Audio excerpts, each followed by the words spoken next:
Panel is about creative process. Hi, Amira. Hi. Hi. Can you just keep the shouting down while we do the panel just a little bit? Thanks. Yeah, just louder, please. Yeah. Thanks. We've got a heckler already. Okay, so creative. I got one heckler. hate you so much. Creative process. We're confined really with our talk only by the fact that we are uploading to YouTube, but I suppose the discussion can spiral out from there. Our panelists today, we have Dean Dobbs. Hello. PJ. Hello. Miles and Ryan. Hello. Whatever. Hello. Thank you for joining me, guys. It's Hi. lovely to have you all here. Firstly, with the creative process, we should probably start at the beginning. And thank you all for being on this, because you're all the people I sort of think of when we're thinking about really creative videos, all of you especially. Thank you. I haven't heard Dean's thoughts a lot on his process, so it'd be nice to hear Dean's thoughts. Let's start at the beginning really. with inspiration and motivation. Inspiration and motivation. What are your thoughts? What inspires you or motivates you to begin the creative process in the first place? Whatever Jack says that makes me laugh, really. like when people ask me about inspirations, it makes me realise that I need to watch more stuff. Like, the Mighty Boosh made me, like, start doing stuff. Like, I was like, that looks like fun. And then, yeah, that's what pushed it. And then I got so caught up with working with Jack that I didn't really watch a lot of stuff. So it's weird. So I think, like, there's a bit of Morecambe and Wise in there. I watched a lot of Morecambe and Wise when I was a kid. My dad, like, fed that to me. So, yeah, I don't know. Inspirations are weird because I don't think, like, I have many that I would say that I definitely have. It's weird. So what instigates that thing from idea to video then? Or live show now? Oh, live show. Well, I don't know. Like, I wish there was a complicated answer for it. But it's honestly, if it makes me laugh, it goes in. That's pretty much it. So, I know. I wish I could be more inspirational. No, that's good because that's honest. Like, don't make stuff up. That'd be like Parliament if you lied. PJ. Yeah. How about your creative process? Because you make funny videos or interesting videos, but I wouldn't really categorize you as a comedian like Jack and Dean. What's your inspiration and motivation? That's the thing, like, everybody always says, where do you get your inspiration from? And, like, I think it would be different for everyone, really. I don't sit down and start looking at one thing and think, this is where I'm going to get my inspiration from. It just kind of comes from wherever. That sounds, like, really vague and cheesy almost. But, like, I think if I had to say at least one thing is that I get a lot of inspiration from, like, video games and stuff. Like, so I'll play a video game and think, wow, the soundtrack from that was awesome. Or even just watch a film and think, the soundtrack from that was awesome. And then I'll play that soundtrack and think, I want to capture that feeling, like that tone in some kind of a video or a film or something. So, yeah, the music is just a huge, like, thing for me. And mostly, like, film soundtracks and, yeah, game soundtracks. So if you have that sound, so it's like what? It's the tone or it's tonal or thematic that soundtrack gives you something? Yeah, because it makes me feel something. It makes me, like, it gives me feelings that maybe weren't necessarily the things I had when playing the game. I don't know what it is. When you listen to a soundtrack that, when you're not playing the game, it's weird. You get something from that, and yeah, I follow that tone. And it's almost quite nice because that means you're not just making a film that's like, it's just exactly like the game you've just played. Like, I don't, like, if I play Skyrim then listen to the soundtrack, I don't want to make Skyrim the film, but it gives me other feelings. I don't know, it's just really atmospheric stuff that makes me just think of whatever it is that it makes me think of. I'll try and be more specific later. And then you have that thing, and then what changes from having that, okay, that's great, I like that, I don't listen to music, double bass, I like the double bass. And what inspired you to go, okay, I have a double bass sound, and now I'm going to turn it motivate it into a video? Is there a drive saying it has to be for YouTube because you make things on YouTube, or is your thought process outside of the platform? Yeah, so, like, if something inspires me, I don't immediately think, brilliant, that's a YouTube video. It might make me think of drawing something, or just writing something and turning it into something else, or, like, recording something with just my voice, or something like that. But, I mean, generally it's like make a video, because that's, like, what I do. So it would mostly be what film can I make from this, and then if I don't think it's suitable for a film, I'll think about where else I could take that inspiration. That's interesting. I've not looked at you guys for a while, so I'm pleased you're still there. Thank you. You guys are probably more new age creators. A lot of people maybe heard of you in the last few years, maybe. When you make such distinctive content, maybe for Miles, where does your inspiration come from? Because it seems like it's a retrospective, but I know from talking to you, it's kind of not. I was going to say, like, because like the rest of you sort of make short films and sketches. So I feel like as a vlogger, someone who makes vlogs, the inspiration's sort of a bit different because like obviously I still look at films and stuff. It sounds very pretentious, but I guess just my inspiration is like life, I guess, because I feel my videos are like, I film my life like most people who vlog and stuff. So I guess it's just stuff that interests me. Like if I'm like at a cool event, like I'll probably make a video about this because it's quite cool and it's something I want to remember. So I guess sort of my inspiration is just memory, I guess. Again, sounds really pretentious, it's fine. Yeah, and also films as well. How does that manifest though? Because you say like a memory or life or inspiration, but if you were doing a straight up memory video, I think of maybe Fun for Louis daily vlogs or Mr. Ben Bean. This is his mate who does them as well. Yeah. That would be just like a chronological retrospective of a day, whereas yours seems to have a narrative flow, and it seems to have thought beyond just this is what my thing is. It seems to be a piece of art, and it seems to have a creative process behind it. How do those memories and ideas, do they relate to those, like a narrative structure? Or? Yeah, I guess like I really like sort of Fun for Louis and stuff, and they're sort of like, I think there's a difference between sort of daily vlogging, because I feel like that's appreciating it more, like a day more in the moment, like, and he's saying like, this is my sort of this is my good day. But I feel like I sort of try to look at compare it to like a similar event in the past. Like I did, my latest video was like about fear and stuff, and I went to like Thorpe Park and I just filmed that. I was like, okay, that scared me. What other things scared me in the past? So I sort of thought stories about that, which I guess is sort of the inspiration of like where films come in, because obviously films have loads of different themes, whereas obviously daily vloggers are really interesting. But I feel like with Fun for Louis, they're really interesting, but the theme is sort of just more the fun of the day, I guess. Whereas I sort That's of really interesting, because it sounds like it's deeply related to your life then. Yeah, I guess it is. Yeah. Film. So Ryan, what is, because your videos have a very specific tone, right? I'm speaking vicariously through Miles. Your videos have a very specific tone, right? They're quite macabre. They're quite like they seem quite full of character. Like maybe a character that you're putting on. Is that, or is that you? Yeah, I didn't. Are you inspired by life or narrative? For people who don't know, it's like a really lonely character, I guess. But I never intended to make this character. It sort of just happened naturally. I was just making little sort of videos about this guy, but then it sort of just blew up into this. Well, not blowed up. I'm not big or anything, but it sort of did grow into a thing, and yeah, it just sort of happened. Okay, so what is your? So say with a video like where the cat and the piano. Yeah. Right? Okay. Miles has a video which is like a short film in essence. It's a beautiful short film. What was the inspiration to start that story? So you have a central character. Oh, right. You have a character. Yeah. How does the world? Basically, that one was how many jokes can I just get into a short without it just being boring.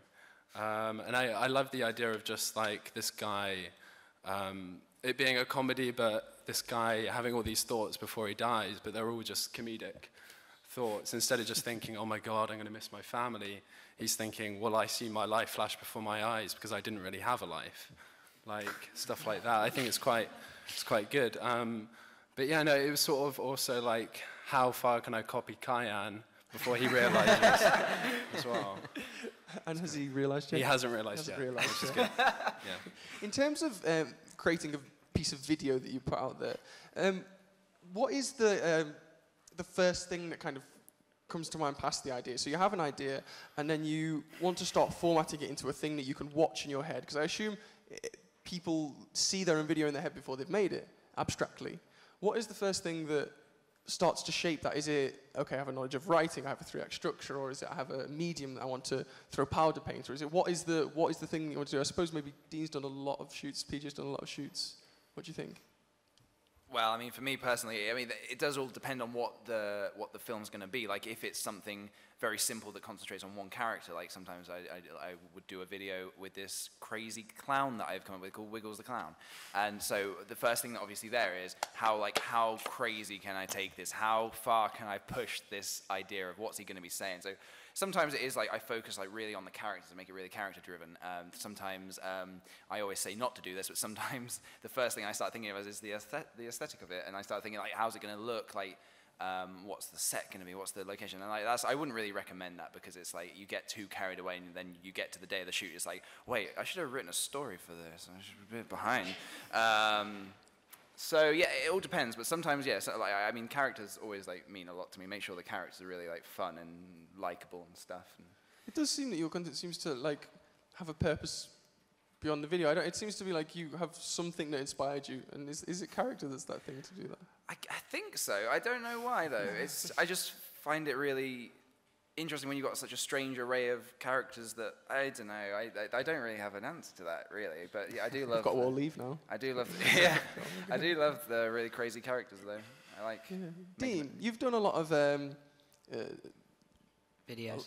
Yeah, like, but there's specific types of videos, right? They're all good, and they're all structured, and they're all done well, and Kieran films them, and He does. you have He's a the great unsung time. hero. He's the and in Jack and Dean. If you could outline, yes.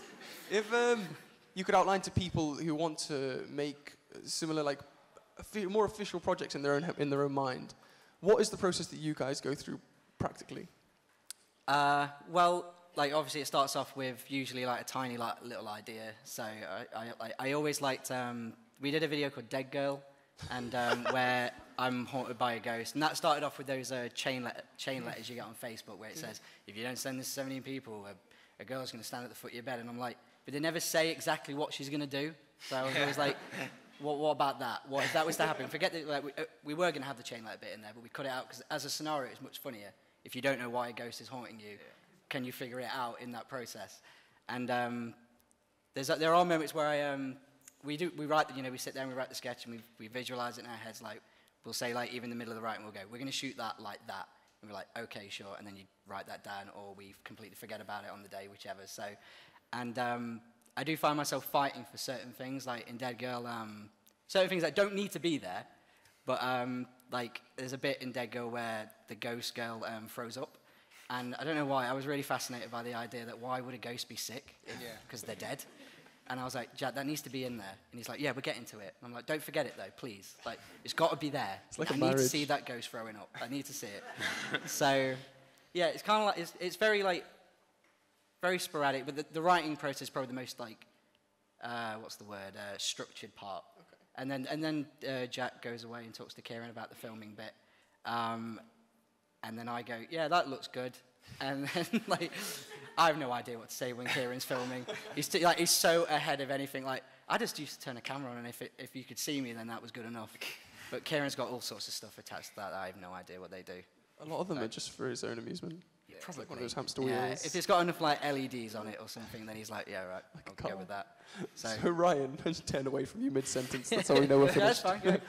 Ryan, with your videos, I probably understand least of everyone, like, how to define you. And I mean that in a way of discovery. I mean that in a way of not insulting you. Of what is your driving purpose for the content that you create. So when you think of an idea, do you go, great, I'm going to make this and it's going to achieve X, Y, Z? Is it going to be funny? Is it going to be beautiful to look at? Is it going to be... Because I think of PJ, I think it's going to be pretty, right? And then I think of Jack and Dean, I think it's going to be good banter. What is your thing that comes from inside, so you when you're making it? Yeah, okay. Well, I guess I go through like 20 ideas a month. And usually they never get seen. Like, I'll just send like 20 scripts out. Like, I'm sure I've sent you like 3 or 5. Too many. And he gets bored, and because they're all the same thing, basically.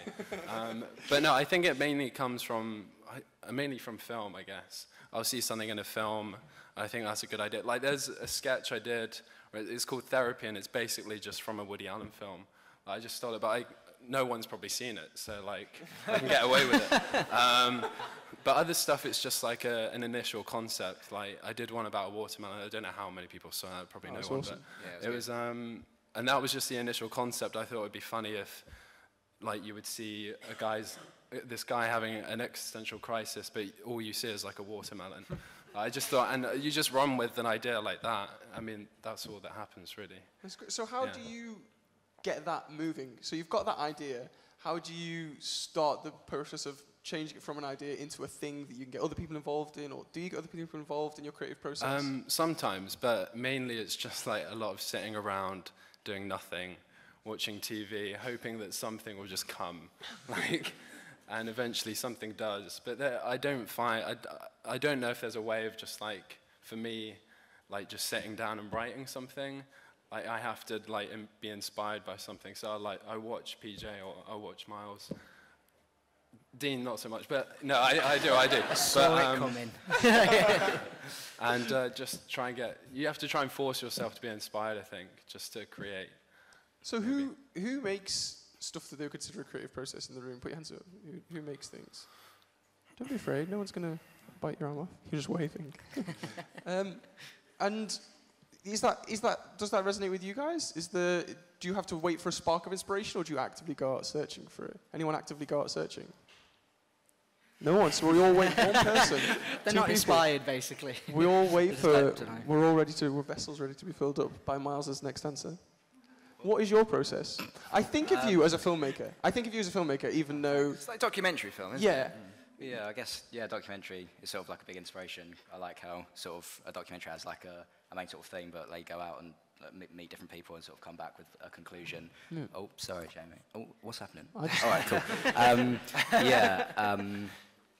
But yeah, I sometimes, like with Ryan, I make a lot of, with Ryan, he said like he scripts a lot of stuff, but it doesn't get made. I make a lot. I feel like with vlogs, it's sort of easier to produce as opposed to like a film, because you've got to put, there's more stuff to think about. So I do make like a lot of other vlogs and stuff that I just don't upload. I don't really upload regularly, just because the vlogs that I don't upload, I just don't think, they don't say anything. They're just a bit mundane, and also it's like not of any. I just don't think people will enjoy it. So I suppose, well, like you don't really upload many videos. Do you? Why? Is it? I think it takes a while to make one video, and I don't know. I think it's basically the same thing. Like, I'll just feel deflated and be like, okay, this will never make it. Like, I don't know. So does that, because these guys, when I spoke to Miles about his process a little while ago, he was talking about that thing of making stuff and it not going out, and it freaked me out, because the whole process, I thought, was to make it real, and then to see it back and to go, right, I've made it real and it's not at all how I wanted it to be. And you guys do that a lot, and I think that seems to be some sort of thread with people that seem very creative, is that they make a lot and don't necessarily put out or create a lot in the idea stage. Do you guys do that? Do you have lots of things that you maybe even fully make and don't put out, or do you have the ideas, or is there a lot of stuff left over? No. We've only ever, sorry to cut you off.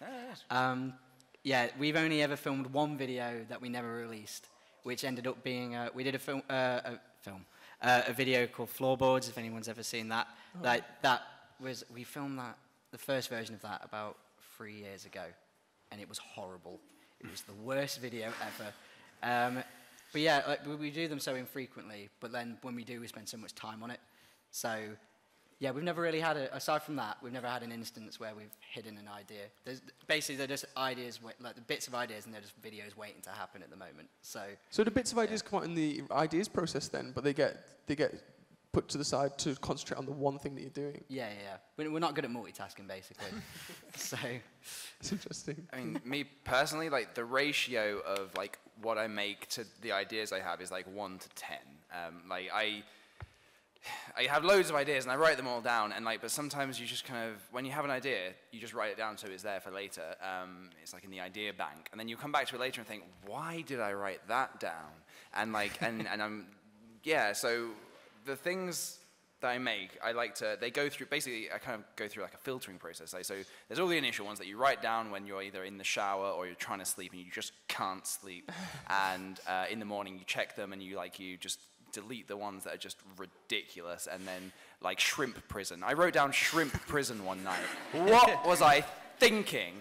And then you just get rid of the ones that are no good, and then you pursue the ones that you think are good. And sometimes, you get a bit further with the writing, you think, I'm not liking it, so you can change the direction of the way it's going or drop it altogether. But there have been moments in the past when I've made something and thought, nah, no one needs to see this. And there's times in the past where I've started filming and it hasn't worked. Like the one time, I had an idea, and this is an instance where I tried to make it before I even fleshed out an idea.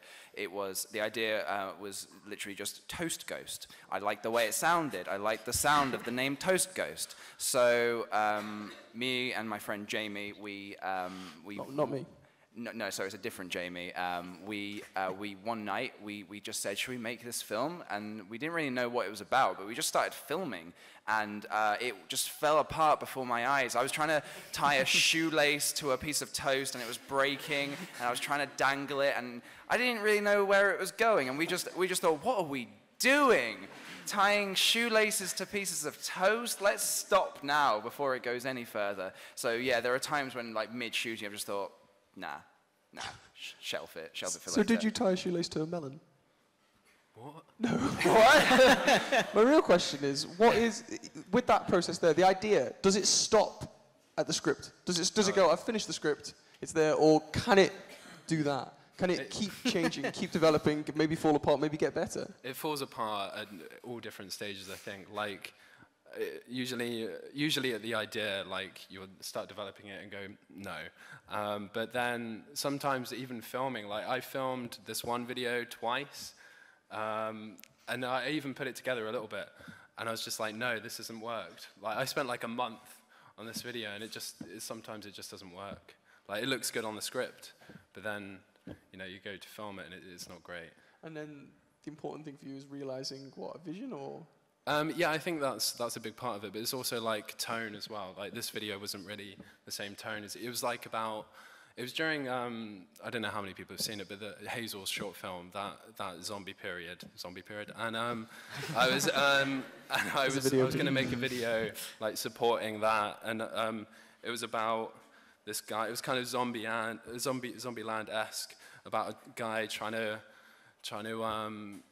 like get a girlfriend during a zombie apocalypse, and it was like a guide on how to do that. But I felt like it wasn't really me.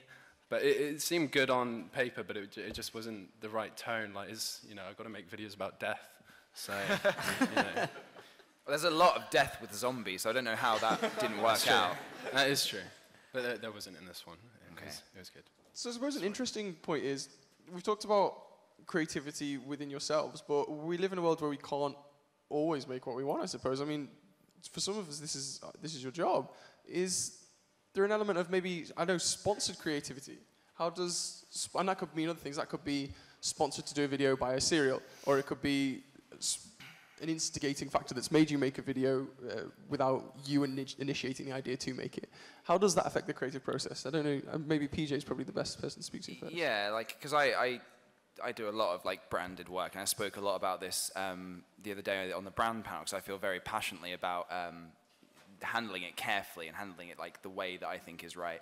And so I've got loads of ideas, loads of things I want to make, but you know, like any independent filmmaker, the main restriction a lot of the time is the money. Like, how on earth are you going to afford to do any of these huge ideas? And a lot of the time I compromise. I think, well, I can't afford to make this way, so I'm going to compromise and make the set out of cardboard. It's cheap and accessible. But then there's only so many times when you think, well, I've done this already. It might get a bit kind of the same. So when a brand comes along and says, we'd like to work with you, or a company comes along, we'd like to work with you, and you say, okay, cool, I want to make this idea, but better. So they can provide like the funding to do that.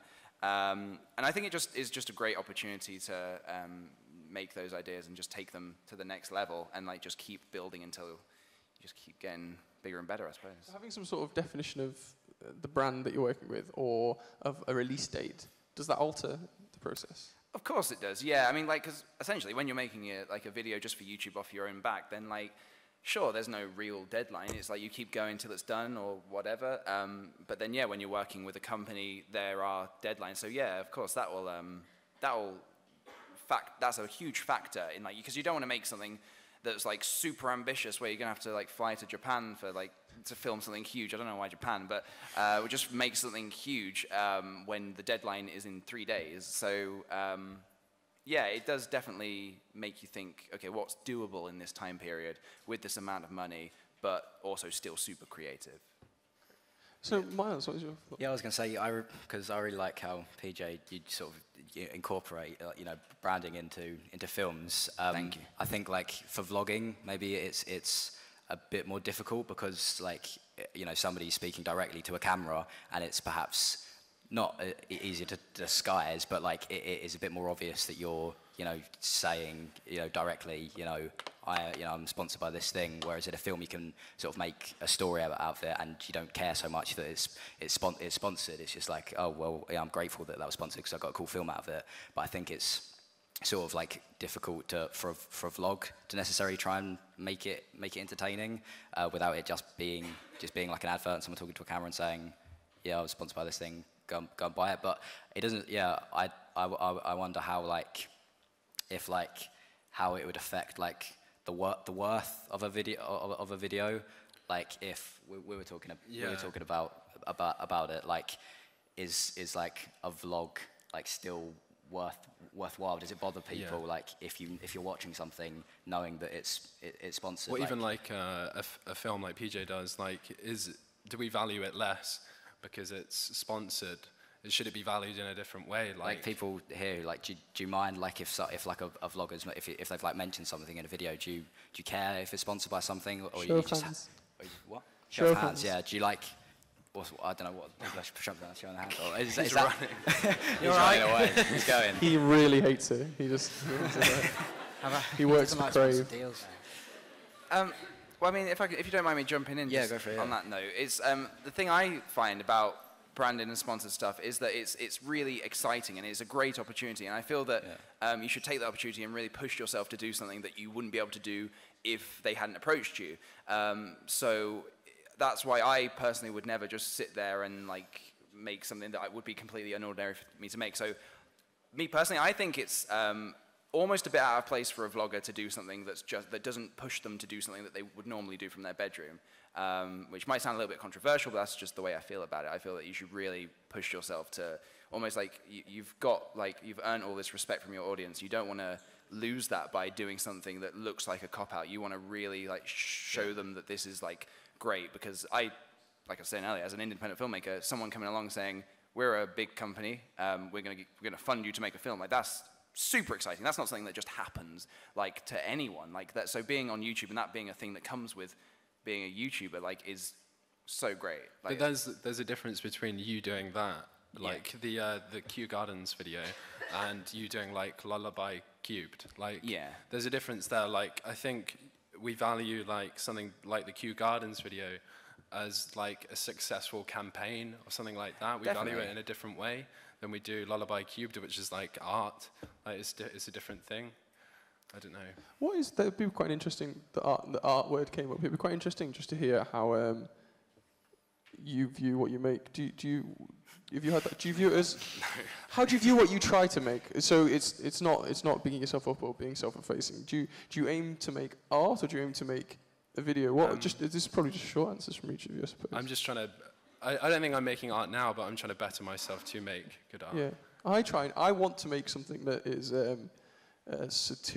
Satirical and rubs people up the wrong way and confuses people, but I want it to be art at the same time, but beyond the visual. So the visual doesn't really matter. What about you, Miles? No, yeah, I think like it sounds a bit stupid, but I think like vlogging is not saying like I make art, but I think like vlogging as a format is art, but it's kind of hard to like say with confidence that it is art, because like art, I think, is when people sharing ideas in films, people talk about themes that they're passionate about to express themselves, and I think that's like exactly what vlogging is, like almost like in its rawest form. People are literally just speaking into a camera and saying how they feel about something, which I think is what do we think art? What's art?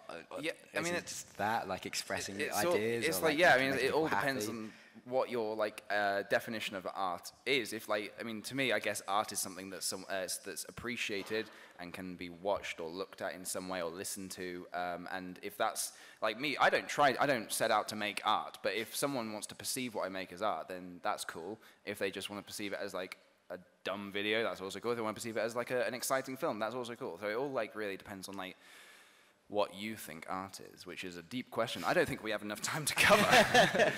I think it's interesting, like throughout like YouTube, I feel like it's like a different sort of way to make stuff, because like throughout the whole of like making a vlog or a film, as a YouTuber, you're sort of aware that this is going on YouTube, people are going to see this, whereas like there's loads of famous writers and artists who die before any of their writing or stuff's released, and like people find it and go, oh yeah, good writer, let's release it. So I wonder sort of how much that affects stuff that, because obviously you've got to bear in mind there's like an audience there, so I wonder how whether it affects. Obviously, you can't say necessarily like something you would say if it was like because vlogging as I don't know what I'm saying. It's a good one. You're saying you say like you play sort of a character. Do you feel like that would affect like if you did vlogs? Do you think you'd be able to still say what you'd want to say about a topic, or would you think people would be like, oh, why isn't he sad? Why isn't he? I think you started off as a vlogger, Ryan. Yeah, I probably wouldn't make vlogs. Do you think? I don't think so. Like, I think I used to a little bit, but then I watched you, and I was like, no. I can't. I got to stop. And yeah, no, I don't think I would do that just because for that reason exactly. It wouldn't feel real. It wouldn't feel true, and I think that's a part of art. So if we come back to maybe the idea that you were talking about in terms of doing brands correctly, I suppose, and pursuing a creative vision and holding on to, I don't know, integrity or vision or whatever it is, can you do that when working outside of your own channel with different projects? Like, I know that, Dean, you've worked with other people on different things, like you might be wanting to host things or present things, or Miles has done some presenting or hosting for separate things. Like, are you able to take that idea of your creative process and put it into another scenario where you're maybe not the arbiter of the video? You're not in control of the final output, but you're a cog in it. I think it depends on the people you're working with. I think like you won't always just be thrown and go right. Your input is not validated in any sort of way. Like I'm definitely more of a working with another person type of. Maybe I just don't have enough confidence in my own ideas, but I definitely enjoy working with other people more. So I think like I don't know. Like it's probably a good point for everyone that they work with other people. Yeah. I mean, that's like a huge thing with me is that like I don't know how many people do or don't know, but like the stuff I make, like especially like the branded work and even the non-branded work, the short films and everything. That's not just me like setting up a camera and running over and hoping for the best. Like I work with like 3 other people, and we work as a team on like pretty much every project. And what was the question? I think it's more of a discussion. More of a discussion. Okay. But I think you discussed very accurately. Yeah, I think I was onto something, but I have kind of forgotten. Should we go to saying Miles? about like working with like, because obviously making films and sketches and stuff, like it's a collaborative thing. Yeah. I think like it's kind of like vlogging seems to me like quite a lonely thing. Like to start off like thinking that people seem to think like it's almost like an arrogant thing to think that you're vain enough to vlog. Like I think some people might think that it's a bit. I can't vlog. Like, I can't do it. From an outsider's perspective, I think some people might think these people are vain who are vlogging. But I think, this is sort of a different point. But like I see loads of comments on like vlogs saying like, oh, your life is so interesting and stuff. But like. It's just like everyone else's lives, but just because they edit it, it makes it look more interesting. Yeah. And that's why I like vlogging, because it can sort of make you. I know it doesn't make life look interesting. It kind of just. It shows the best bits of it. It shows the more interesting. I think it should get. I think it can make you appreciate it. Like I think it should like show like a viewer like they're just hanging out with friends, they're just going to the shop, and this is interesting for a vlog. And I don't know. Well, like when I make videos, it kind of makes me. Just appreciate something more. It's like, oh, this is a cool thing happening. I want to remember this. So I think because of vlogging, I just appreciate certain things more. Like if I'm hanging out with friends and someone said something funny, I just want to, it seems quite basic. I'm trying to film it, but it's sort of like, just sort of like, I don't know what I was going to say. I think before we go to questions, which we will for the last 15 minutes, I think it'd be interesting to look at a final point of the change of YouTube. I have notes here for this, which are written by Miles and Ryan. So Miles and Ryan have put a huge amount of effort into this, and I'm just sort of a vessel for their words. But the last point is the process of change for YouTube as a website.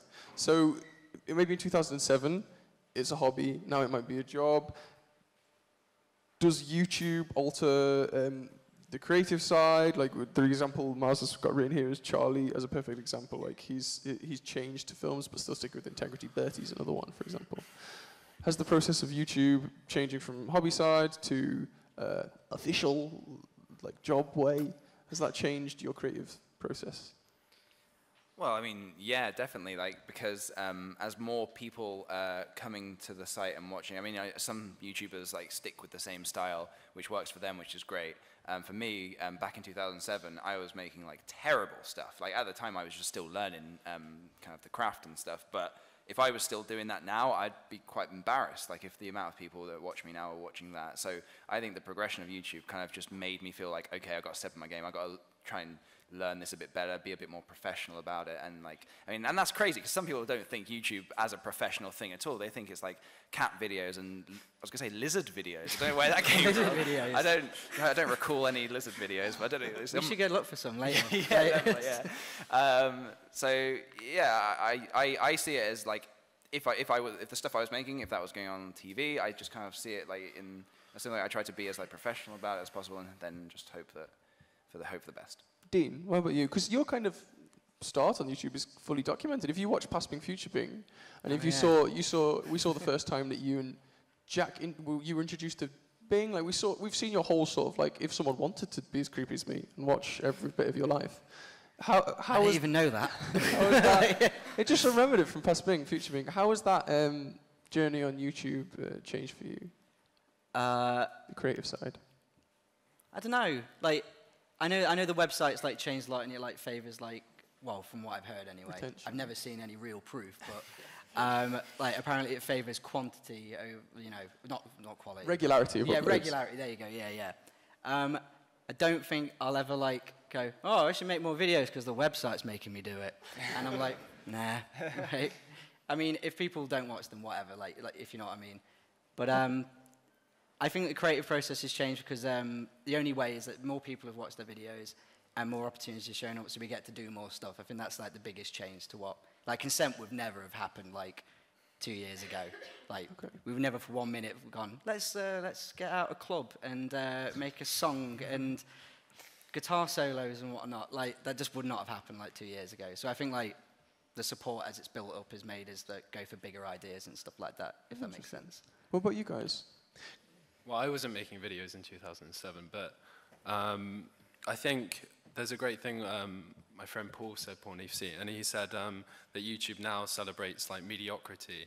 And a lot of like, I mean, it's true. Like a lot of big YouTubers are quite like mediocre. There's nothing really great or bad about them. But like it kind of changes like the way people make videos now, and it also encourages people to make videos just because they think, oh, he's mediocre, I'm mediocre, I can make videos. Yeah. So, but I think it's also kind of like a bit deflating for like people who put a lot of effort into their videos. Like for instance, like PJ, I wonder what you think like about someone who just makes a vlog about what girls want in a boy. And you make a short film and it gets like half the amount of views. It's like, I suppose it's not about views, but I suppose that's sort of if you sorry to jump in, VJ. If you sort of judge the success of something by views, I guess. But yeah, I mean, well, that's what Miles just said, really. Like, it's how you like, I guess, judge the success of something, and like, yeah, I guess how other people treat making videos kind of that can influence like other ways. Like the whole thing about like now a stamp at the end of a video is to say, please thumbs up the video, and I am completely guilty of this. I say sometimes, like not at the end of a film, but at the end of like, no, even at the end of a film, I'll put an annotation that says, please like the video, because for me, I've worked so hard on something. If people liked it, then there's like a great way of showing, like seeing a number, like a large number, like 10,000 or 20,000 like likes is great because like, and it really gauges like, if they liked it enough to press a button. I know that sounds really ridiculous, but if they liked it enough to press a button, that kind of says, okay, that was a success, maybe not that one so much because not as people liked it. It's something to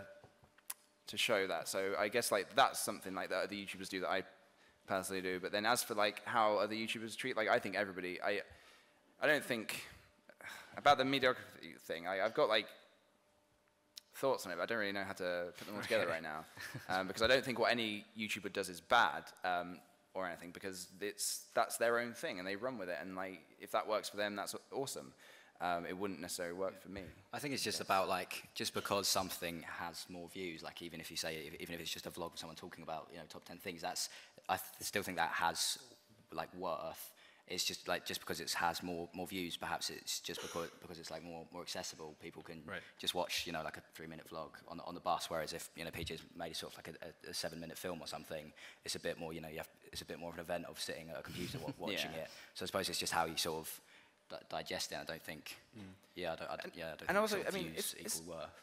it's important not to get too like wrapped up over views, because if you say, "Oh, my film's only got 200,000 views, but this cinnamon challenge has 80 million views," it's like, well, you've made a film. Like, it took that person who did the cinnamon challenge like 10 seconds to shove a mouthful of cinnamon in their mouth and like spit it all up again. I did that on stage. Wasn't it? Yeah, it was. What's going to happen in this cinnamon challenge?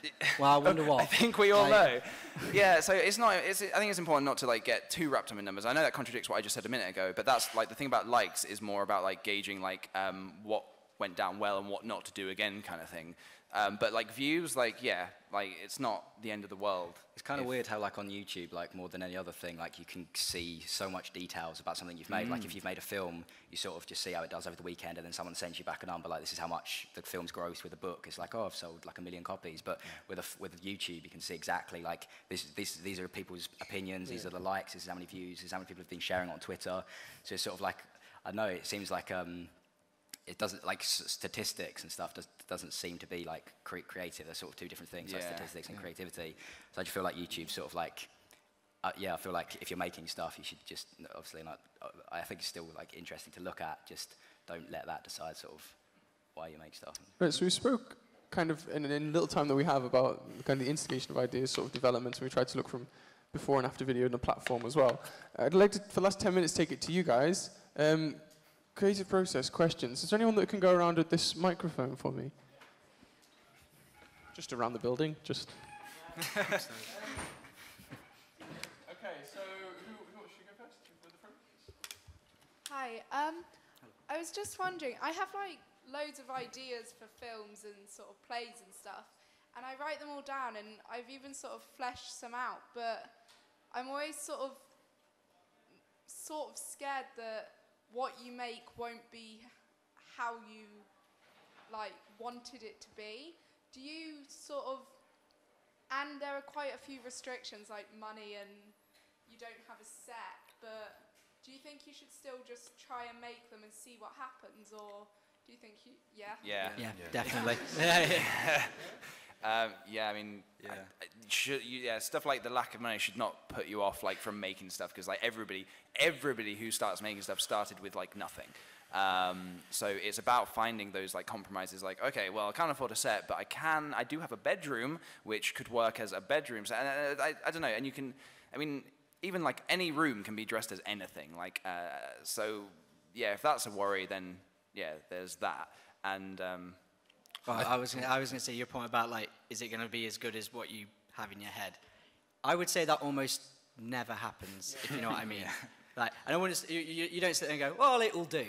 Like, if you know what I mean. As long as you kind of go, I'm happy with that, and I'm happy with the state that I've got it in, or something like that. But I don't think your brain and what's on the screen ever match. I think that's like an important part of like the creative thing though, because if like you made something, you're like, oh wow, yeah, that's perfect, that's everything I've ever wanted to say. You won't make anything else. I think it's good that. I'd be like, who are you? It's like each time you make something, it's like, okay, I'm happy with it now, but you know, next time I'll probably tweak that, and then you keep making each time until you die. I think like. That had to register that bit. Yeah, a great example for that is Brain Crack from Zay Frank. Watch the Brain Crack video from Zay Frank, and it'll kick you up the arse to make stuff if you want to do it. Anyone on the left? Do we have someone with a question? Hello. I was just hoping you could talk a little bit about sort of the end of the creative process, as far as you guys being more filmmakers a lot of the time. How would you go about sort of finding your particular audience, or would you say that they found you? It's probably the latter for me, because my stuff is quite niche, I guess. I think an audience just found me. I didn't go out trying to find people who like death. It was, they just came to me, which was good, I guess. Yeah, I mean, really good. I think that's the same for me as well. They just kind of turned up one day, like how many 100,000 people, and said, "Hi, we're here to watch your videos." I was like, "Okay." So I don't know. Like, yeah. I think it's kind of like that. Yeah. They just made stuff and then hope someone might watch it. Yeah. And then every now and again, you'll get like a little surge in something, like surge of subscribers, and I'll be like, "What happened there?" And then maybe like a bigger YouTuber or something maybe shouted us out or something like that, which is pretty cool. Like, Yeah. Yeah, that's how sometimes it happens. So this side, anyone from this side? There's one person in the very corner on the side. I know there are people everywhere, but there's... So, do you guys have like a particular place that you go to get ideas? Like, I know, Miles, you just life and stuff. But like, PJ, do you trains or... Well, no. That's not the most ridiculous thing. Yes, trains are a great place to get ideas. Like, Because you've got nothing else to do. Because you've got nothing else to do. Pretty much, yeah. Like, I did that a lot when I was at uni. I went on trains a lot, so I would just be sitting on a train. You're looking out the window. Like, I mean, all that's passing you by is trees, but like, you put some music on, and yeah, you just start thinking of some. Yeah, it's just you're in your own little world. Unless it's like crowded at like 5 p.m. full of sweaty businessmen, then you're not going to think of any ideas then. And so, yeah. Yeah, I think, I've done that many a time. Oh, sorry. Go on. No, go on. Yeah, no, sorry. No, go on. Sorry. Oh, I was just going to agree. Like, I do that plenty of times. Like, I'll listen to, like, I don't know, like the Tron Legacy soundtrack or something, and I'll listen to like a really sad song on the train, and I'll be like, here's a really sad idea that would fit perfectly with this. And there are plenty of times on the train where I've gone, God damn, I'm so deep. Like, there's a question in the front row here. There's a question. Hi. What would you say your relationship was between consumption and creativity, and how do you not fall into the trap of regurgitating what you've already like seen or read into another form? I feel uncomfortable. Well, I mean, earlier, as I said, like if I listen to like a video game soundtrack, I try my best to kind of think of it in a different way, like hear it in a different context. So I'm not just thinking of like hacking and slashing bad guys. I'm thinking of what does this atmosphere like make me feel? Like where do I picture this taking place? And like yeah, I think that's one way to kind of not try to just listen to something and think I'm going to make the exact same thing now. Yeah. I don't know about you guys. I think consumption is a really big thing. Like the more you can see and read, you'll make better stuff. Like especially for filmmaking, I think if you just watch as many films as you can, you're just going to make better stuff because you're going to have a wider knowledge of stuff. So I end up just watching so much stuff. I just don't leave the house. How do you like make sure you don't make something similar to what you've seen? Well, sometimes I purposefully do. Oh yeah, no, sorry, there's that bit about how plagiarism isn't a problem if no one's seen it.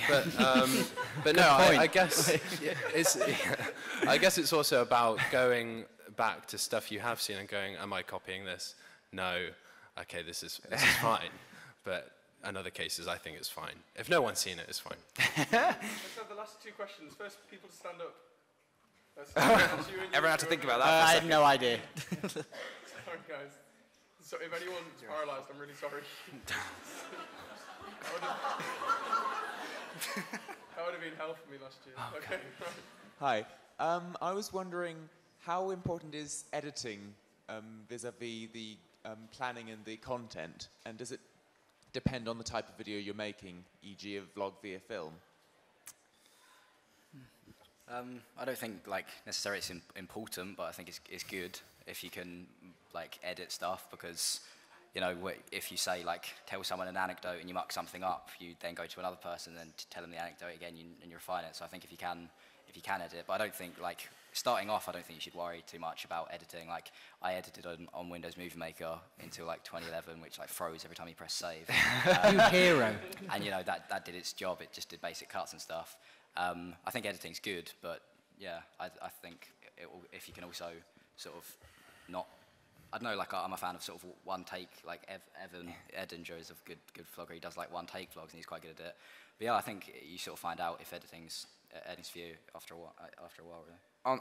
On the flip side from that, as a filmmaker, I think it's actually really important. So everything Mars was just saying was like alarm bells in my head. Editing's not important. No, no, from a filmmaker. For a vlog. Yeah, no, for a vlog, yeah. Absolutely, or for a documentary type, piece, absolutely. For film.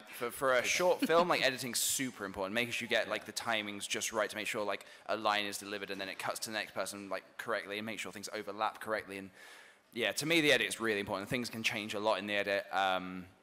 Yeah. Yeah, I would say that's the biggest thing I've learned from editing. Like with Jack and Dean videos, like how editing can make a piece of dialogue, like a whole conversation, just flow. Like, you know, we would film what you like, Dean says this, and then you would film that bit, and then Jack would film the next bit. You're like, that's not how a conversation works. But like editing can just make that look like that just happened right now. Yeah. I think that's the biggest thing I learned. So editing, 10 out of 10. I think it's quite important to send it to someone else as well to see what you should edit down. Like, because often you'll just see something, it'll be your vision, and you'll be like, this is great. But then you'll send it to someone, they're like, this is rubbish, you should cut this bit out. And I think it's good to just get someone else to edit, maybe, or just a second opinion would be great. Definitely. Last question? What's this? Obviously, with YouTube being such a big thing now and so many people doing it, it's really hard to come with something that's like completely 100% original that people haven't done before. What is the best way to make your channel kind of stand out and make it so people watch your version of, say, this tag or this style of video as opposed to going to someone else's? Well, that's a tough one. That is tough. Like, that, you're essentially asking like how to be original. And I think it's try to do stuff that I guess isn't really being done, and then if you do want to do something that's already being done, which is totally fair enough, then try and think of your own style of doing that. Like me personally, I did a video, the What's in Your Bag challenge or tag, whatever it is. Like I did one of those, but like my own style isn't just to show things in my bag, so I made it so my bag was a bottomless pit, and I kept pulling out these ridiculous things, and until eventually I climb inside the bag myself, and I am the final thing in my bag. And that's just the way I would see it. That's the way I would want to do that kind of tag or challenge. So just finding your own like style and finding your own way of wanting to do it, and really knowing yourself like what you would want to do. Yeah, I would say make stuff like with the sketches. It's stuff I go, hey, there isn't something like that. So, or make stuff that you don't think there's enough of, if that makes sense. So, and also like for vlogging, quickly, I'll just say like don't worry about it too much. Like if you just keep making stuff and you're having fun with it, I think like naturally your voice will come out because everyone's different and everyone's got ideas. So like yeah, over time you'll find out what works and you're like, oh yeah, I enjoy it when I do that, and your voice will just sort of happen naturally. Thank you, everyone. I wish we had time to field everybody's questions, but I think a good closing thought is make things, because all these creative processes developed over time, and making something that you think is shit is better than not making anything at all. And it will develop over time, and it will form into these things, and you'll find your experiences like films or music or collaboration. You'll find what's your thing. Thank you to Ryan, thank you to Miles, thank you to PJ, thank you to Dean. See you around.